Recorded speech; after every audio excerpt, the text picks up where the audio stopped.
Laporan utama bertajuk Tsunami Pariwisata Bali, Rabies dan Wisata Buatan memaparkan, pariwisata Bali terancam berbagai persoalan seperti kalah saingnya sumber daya manusia Bali, rabies, dan kehadiran destinasi baru yang mengusung konsep wisata buatan.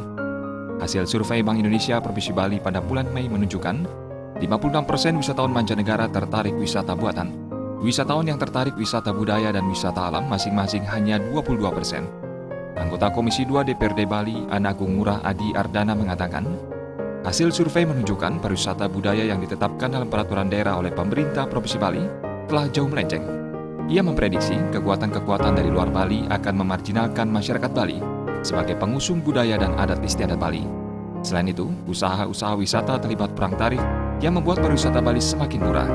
Bila kondisi ini dibiarkan, pariwisata Bali dikhawatirkan jatuh terpuruk. Majalah Bali Post juga mengangkat isu rabies dengan tajuk kasus anjing gila makin gila. Terungkap hingga September, 14 kasus kematian akibat rabies telah terjadi tahun ini. Kepala Dinas Kesehatan Provinsi Bali, Ketut Suarjaya menyatakan, kendala yang dihadapi dalam penanganan rabies di Bali adalah masih tingginya kasus gigitan anjing, yakni 100 hingga 200 per hari.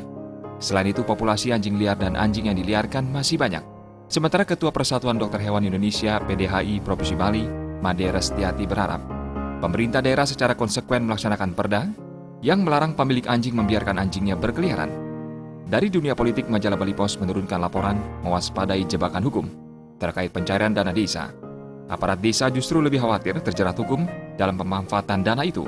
Majalah Bali Post juga menyoroti semakin sedikitnya orang Bali yang mampu menggunakan bahasa Bali yang baik dan benar dalam artikel berjudul Mengantisipasi Degradasi Penutur. Laporan-laporan menarik tadi dan laporan-laporan lainnya bisa Anda baca dalam Majalah Bali Post edisi ke-108. Tim Liputan melaporkan.